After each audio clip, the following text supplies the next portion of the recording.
Welcome to study 24 Udaipur. आज की इस क्लास में हम 12th इकोनॉमिक्स का लेसन 4th इसे हम कंटिन्यू करेंगे। आज की इस क्लास में हम दो टॉपिक के बारे में डिस्कस करेंगे। फर्स्ट हम पढ़ेंगे उत्पादन बंदी बिंदु, शटडाउन पॉइंट क्या होता है, और दूसरा सामान्य लाभ तथा लाभ अलाभ बिंदु क्या होता है। इन दोनों टॉपिक को आज की इस क्लास में हम डिस्कस करने वाले हैं। तो चलिए स्टार्ट करते हैं। सबसे पहले अगर हम बात करें उत्पादन बंदी बिंदु की, ठीक है, जैसा कि देखिए नाम से स्पष्ट है, उत्पादन बंदी बिंदु का मतलब क्या हो गया कि कोई भी फर्म है, फर्म के द्वारा जो उत्पादन किया जाता है वो किस उद्देश्य के लिए किया जाता है, अपने लाभ को अधिकतम करने के लिए। ठीक है, कोई भी फर्म उत्पादन क्यों करती है? लाभ कमाने के उद्देश्य से। अगर किसी फर्म को लाभ नहीं होता है तो वो क्या करेगी? उत्पादन बंद कर देगी। तो उत्पादन बंद करने की जो अवधारणा है उसका अध्ययन हम दो तरीके से करते हैं। एक तो है अल्पकालीन समय के लिए, दूसरा होगा हमारा दीर्घकालीन समय के लिए। तो देखिए, जैसा कि हमने लागतों वाले चैप्टर में पढ़ा था कि जो लागतें होती हैं वो दो प्रकार की होती हैं। एक तो होती हैं स्थिर लागत और दूसरी होती है परिवर्तनशील लागत। तो अल्पकाल में कोई भी फर्म अगर उत्पादन करती हैं तो फर्म का क्या प्रयास रहेगा कि उत्पादन करने पर जो लागत आती है जिसे हम क्या कहते हैं? परिवर्तनशील लागत कहते हैं। तो एक फर्म का यह प्रयास रहेगा कि जो औसत परिवर्तनशील लागत है AVC, अल्पकालीन समय में उत्पादन करने पर जो लागत आती है, कौन सी लागत की हम बात कर रहे हैं? परिवर्तनशील लागत की। तो कम से कम उसे वस्तु की जो कीमत है वो कितनी मिलनी चाहिए? परिवर्तनशील लागत के बराबर। मतलब वस्तु की कीमत, अगर किसी वस्तु को बनाने में जो खर्चा आ रहा है उसमें हम औसत परिवर्तनशील लागत की बात कर रहे हैं, एक इकाई की औसत परिवर्तनशील लागत कितनी है? माना कि 10 रुपए के बराबर है। तो एक फर्म को उत्पादन में बने रहने के लिए ये जो 10 रुपए की औसत परिवर्तनशील लागत है कम से कम ये मिलनी चाहिए। इसका मतलब क्या हुआ कि वस्तु की जो कीमत है वो कितनी होनी चाहिए? कम से कम 10 रुपए के बराबर होनी चाहिए या 10 रुपए से ज्यादा होनी चाहिए। अगर फर्म को 10 रुपए से कम कीमत मिलती है, मतलब जब फर्म उत्पादन करती हैं और उसे औसत परिवर्तनशील लागत की पूर्ति भी अगर नहीं होती है तो फर्म क्या करेगी? उत्पादन बंद करेगी। तो क्लियर हो गया। उत्पादन बंदी बिंदु की अगर हम बात करें तो एक फर्म अल्पकाल में उत्पादन कब जारी रखेगी? जब उसको क्या हो जाए? औसत परिवर्तनशील लागत की तुलना में कीमत क्या मिले? ज्यादा मिले। ठीक है, कीमत क्या होनी चाहिए? औसत परिवर्तनशील लागत के बराबर होनी चाहिए या फिर इससे ज्यादा होनी चाहिए। अगर फर्म को वस्तु की कीमत औसत परिवर्तनशील लागत से कम मिलेगी तो फर्म क्या करेगी? उत्पादन बंद कर देगी। इसको हम एक रेखा चित्र के माध्यम से भी समझ लेते हैं। ठीक है, जो हमने पहले पढ़ा था उस रेखा चित्र के माध्यम से अगर हम देखें तो देखिए ये जो हमारा डायग्राम है इसमें अगर हम देखें तो ये जो हमारा है औसत परिवर्तनशील लागत वक्र है। ठीक है, और ये हमारा है सीमांत लागत वक्र है अल्पकालीन। तो यहां पर अगर हम देखें ये न्यूनतम औसत परिवर्तनशील लागत का बिंदु है। तो फर्म के द्वारा जब उत्पादन किया जाएगा तो उसको क्या होना चाहिए? कम से कम वस्तु की जो OP कीमत है ये मिलनी चाहिए। अगर वस्तु की कीमत OP या इससे ज्यादा है तो फर्म क्या करेगी? उत्पादन जारी रखेगी। लेकिन अगर वस्तु की कीमत इस OP स्तर से अगर कम हो जाती है तो फर्म क्या करेगी? उत्पादन को बंद कर देगी। इसका मतलब ये जो हमारा बिंदु है, इस बिंदु को हमने नाम दे दिया ई बिंदु। ये एक तरह से क्या है? उत्पादन बंदी बिंदु है। अल्पकाल की हम बात कर रहे हैं। ठीक है, अल्पकाल में फर्म को कीमत कितनी मिलनी चाहिए वस्तु की? कम से कम औसत परिवर्तनशील लागत के। ठीक है, इस डायग्राम में औसत परिवर्तनशील लागत कितनी है? OP के बराबर है। इसका मतलब वस्तु की कीमत कम से कम होनी चाहिए OP।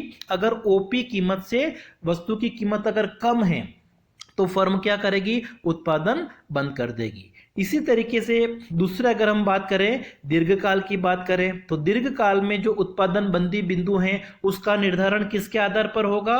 औसत लागत के आधार पर। ठीक है, देखो अल्पकाल में फर्म क्या करती हैं?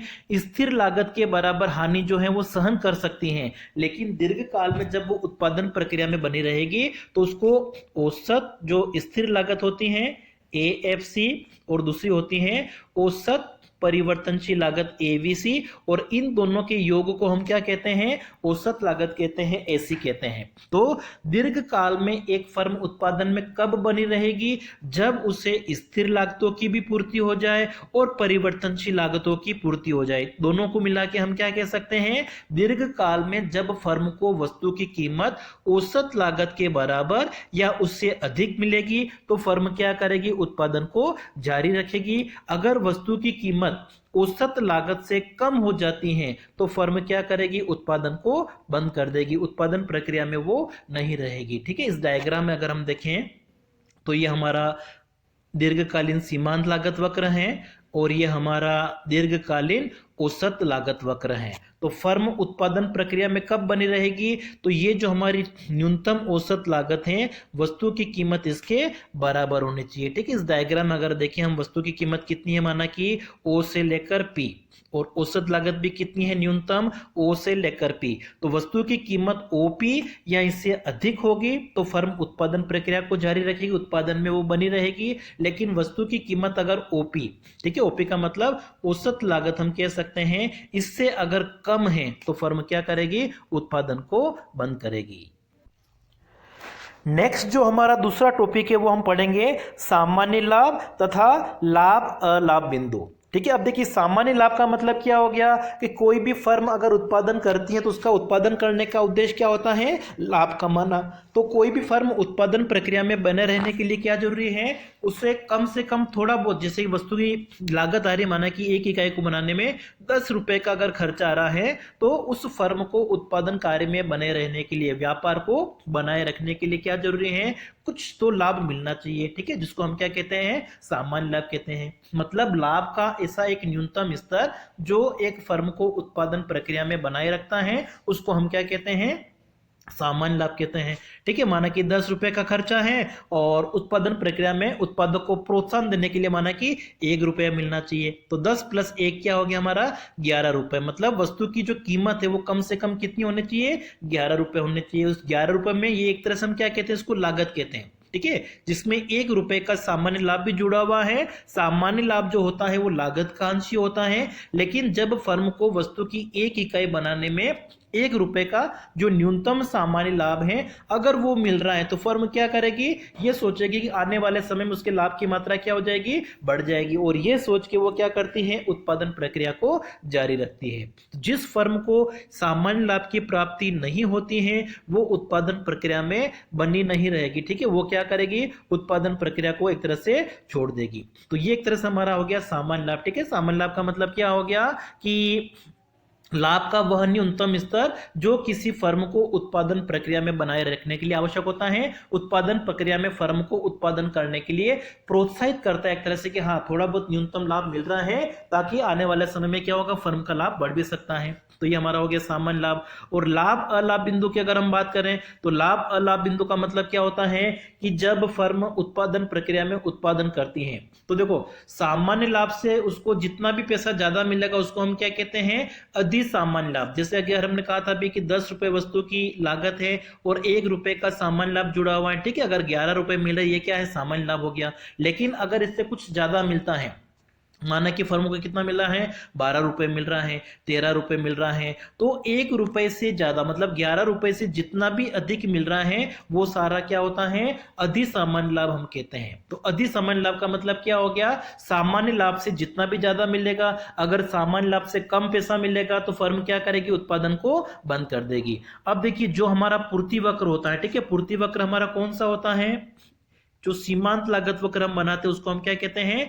पूर्ति वक्र कहते हैं। तो पूर्ति वक्र के जिस बिंदु पर फर्म क्या करती है, सामान्य लाभ को अर्जित करती है। ठीक है, जैसे कि हमारा ये औसत लागत का बिंदु है और यहाँ पे फर्म को क्या हो रहा है, सामान्य लाभ की प्राप्ति हो रही है। तो जो फर्म को सामान्य लाभ की प्राप्ति होगी इस बिंदु को ही हम क्या कहते हैं, लाभ अलाभ बिंदु कहते हैं। ठीक है, दीर्घकाल की अगर हम बात करेंगे तो दीर्घकाल में हम क्या लेंगे, औसत लागत का बिंदु लेंगे। ये हमारा सीमांत लागत वक्र इधर वाला होगा और ये हमारा इधर कौन सा होता है, औसत लागत होता है। तो जब हम लाभ अलाभ बिंदु की बात करते हैं तो अल्पकालीन समय में तो हम क्या लेंगे, औसत लागत। ठीक है, जो अल्पकालीन औसत लागत उसको देखेंगे और दीर्घकाल में हम क्या देखेंगे, दीर्घकालीन औसत लागत को। जैसे इस डायग्राम में अगर हम देखें तो इस डायग्राम में ये जो बिंदु हमारा है इसी को हम क्या कहते हैं, लाभ अलाभ बिंदु कहते हैं। ठीक है, ये हमारा क्या है, पूर्ति वक्र है जो सीमांत लागत वक्र है, और ये औसत लागत वक्र है। ठीक है, ये हमारा बिंदु एक तरह से क्या होता है,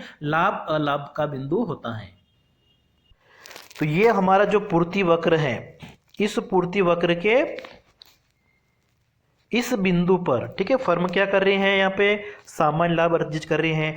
तो ये जो सामान्य लाभ अर्जित कर रहे हैं इसी बिंदु को हम क्या कहते हैं, लाभ अलाभ का बिंदु कहेंगे। तो आज की क्लास में इतना ही।